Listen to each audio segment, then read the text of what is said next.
Bueno, la idea con esta exposición justamente es recuperar la figura de Fabrés, que es un artista desplazado, yo diría que no es conocido por el público, ni siquiera en los ambientes más propios de la cultura de los museos, justamente es encontrar este lugar, ¿no? ¿Qué representa? ¿Dónde hay que colocar a Fabrés? Un artista muy particular que hace una gran donación al museo de toda su obra y que por primera vez la exponemos conjunta en una gran campaña de restauración. Hemos intervenido más de 100 obras y esto permitirá un poco, justamente en esta línea que hemos hecho con otros autores, recuperar este autor y lo que tú me has preguntado, encontrar cuál es el lugar justo de Fabrés en esta primera mitad del siglo XX, digamos, en el arte catalán. El montaje de la exposición también es muy curioso porque, según me comentaba, está montado tal y como él tenía su taller. Bueno, está un poco intencionadamente.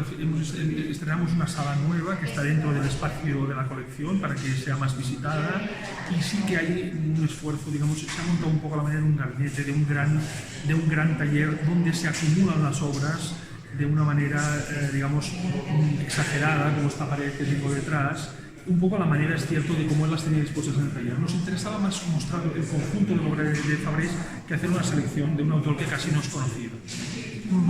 Y esta nueva sala me está comentando que será para las exposiciones temporales, ¿no? Sí, para algunas. Es decir, para algunas. Con artistas como Fabrés, poco conocidos, que creemos que tienen un interés, el esfuerzo de hacer la exposición yo creo que merece luego un lugar que nos garantice, no es un tema de obsesionarse con la cifra, pero sí de que el rendimiento social de la exposición sea alto. Esta ala de la exposición de arte moderno garantiza muchas miles de visitas y por tanto que Fabrés sea más conocido.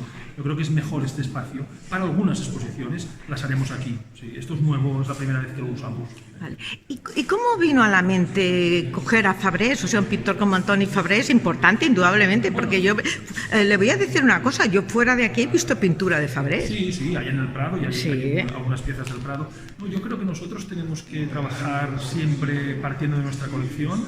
Este es un autor muy importante en la colección que prácticamente no se exhibía. En el año 2014, cuando hicimos la renovación de arte moderno, incluimos unas primeras pinturas de Fabrés que causaron mucha respuesta, mucho interés. Fabrés es un personaje, no podemos decir que invente nada, pero tiene una particularidad, siempre sus retratos tienen una crítica social, hay una mirada un poco mordaz, un poco siempre con un giro extraño, a veces humor, a veces sarcasmo, a veces dramático, pero sus pinturas son muy especiales y resulta que todo el fondo fue regalado por el artista al museo. Por lo tanto, es un poco poner en valor este fondo que estoy seguro que después de esta exposición podremos prestar, podrá circular.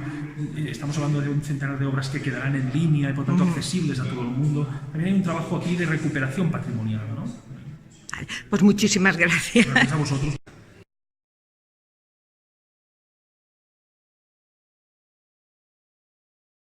Que és el paisatge, el desert blanc, un paisatge nevat, és una de les obres que... Perdoni, que pots enfocar el micròfon una mica cap allà? Sí. És que m'han donat un micròfon i no sé com s'ha creat. A veure, sí. Que no m'he recordat. Doncs, la majoria de pintures i també les obres sobre paper que tenim posen de manifest una mica tots aquests viatges i canvis de residència que va fer el Fabrés, que s'enduia aquestes obres que ha dit el comissari que formaven part dels seus estudis a diferents llocs, a diferents països, i moltes vegades segurament les devia enrotllar, hi ha traces manifestes que les havia enrotllat, les havia desenganxar del vestidor, d'esclavar. Els mars estan desencaixats, els vestidors també, o sigui que manifesten bastant aquesta peregrinació que va fer el Fabrés.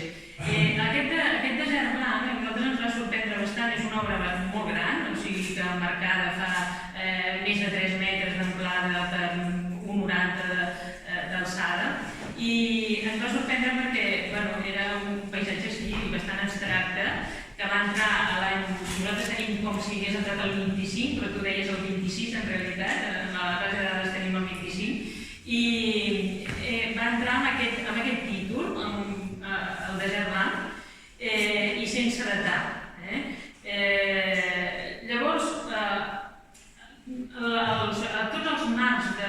totes les obres que tenim en el fons s'han intentat respectar perquè, tot i que estaven en força mal estat, que aquí es veuen en procés, eren els que va ell escollir per donar al museu i per tant s'han intentat respectar encara que fossin fràgils, que estiguessin en mal estat, que fossin molt sòbris moltes vegades, però s'han intentat respectar i no canviar. Aquesta és l'etiqueta en què va entrar l'obra, que porta el número d'exposició número 63 i Desierto Blanco és el títol. Aquests són algunes de les alteracions que presentaven la majoria de les obres, és el cas del Desert Blanc, però podrien ser qualsevol altra, estrips múltiples a tot arreu, pedaços, taques d'humitat, deformacions, i tot això, insectació que manifesta en molts llocs, que semblava passiva, però en alguns casos hem hagut de desinsectar, brutícia superficial, regalins, excrements d'insectes, moltes taques de rovell del clavetejat múltiple que havia fet el propi Fabrés, i s'han intentat respectar tot, els vestidors, els clavetejats, tot.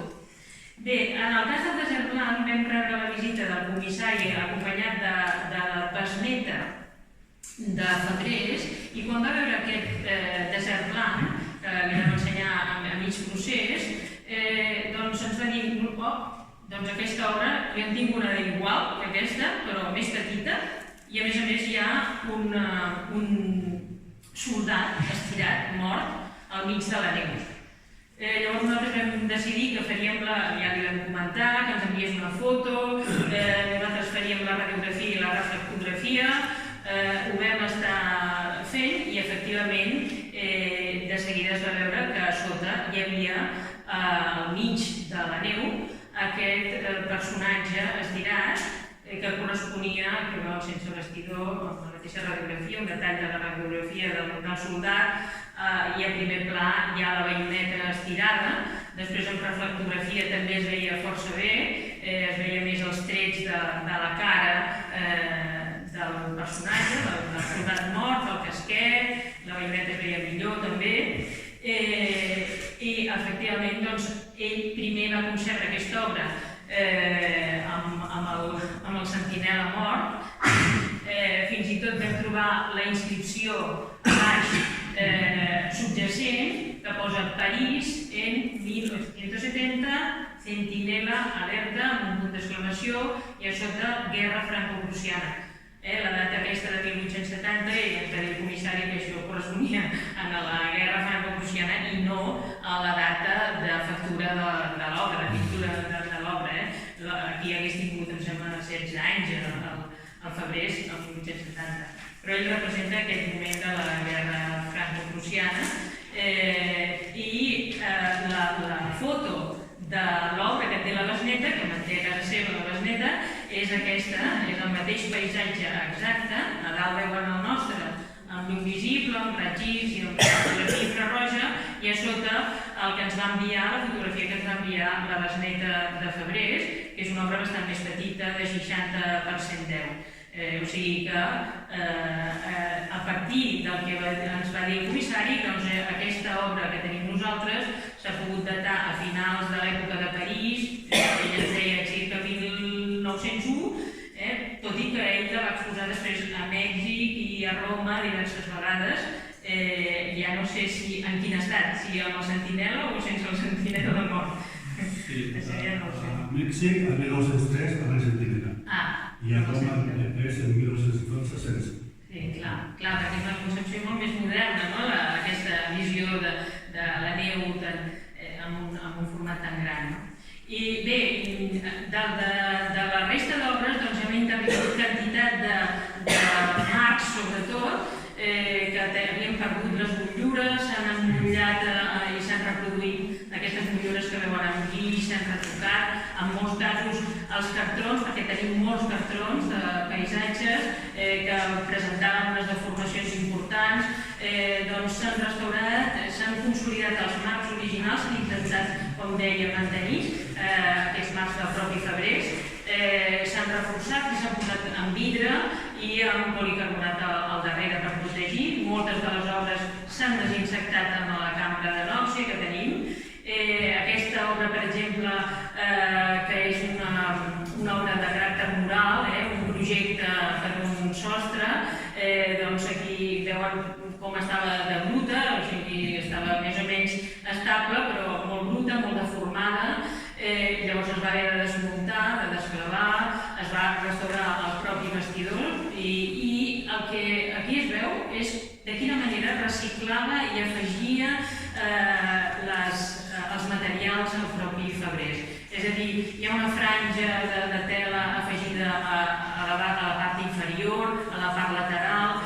Ell recicla els materials constantment en tots els formats i en tots els suports. És a dir, en paper també, enganxa, i la Carme Ramells em deia avui, diu, si hagués tingut Photoshop el Fabrés hagués treballat més perquè fa el mateix però amb el paper mateix. I aquí un detall d'aquest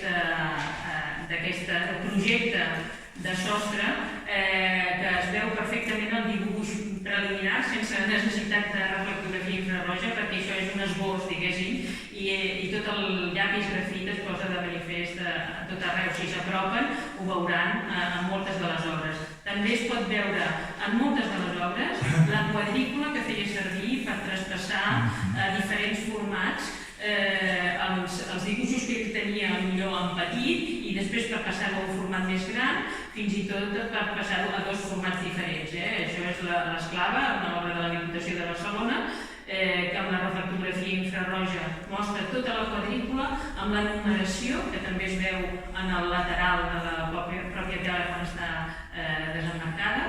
Però això es pot veure en el Regal del Sultà, que és una obra que també està a l'exposició. Es pot veure en un dibuix, que és aquest dibuix de després de la Gresca, després de la Juerga, i es veu la quadrícula perfectament. Era un mètode que utilitzava habitualment molts pintors, però ell ho fa visible, perquè són coses que té ell en el taller. I després també en les obres sobre paper, de les quals hem hagut de treballar moltíssim, i l'Helena López i la Carme Ramells han treballat, les dues restauradores, s'han trobat amb obres amb taques de fongs, com per exemple aquest tipus de taques que s'han hagut de retirar amb gel, amb dissolvent, amb la cambra, aquí veuen la cambra aquesta de vapor i de succió, la taula de succió. S'ha aprofitat també per estudiar la tècnica, són carbonets, però que ell després, moltes vegades, permeti clarió, que ell vernissava després. Aquí veuen les taques de fongs que s'han pogut retirar. I moltes vegades hi havia dibuixos amb grans pèrdues de suport, que s'han reintegrat i que s'han ajustat de color perquè no cridés l'atenció.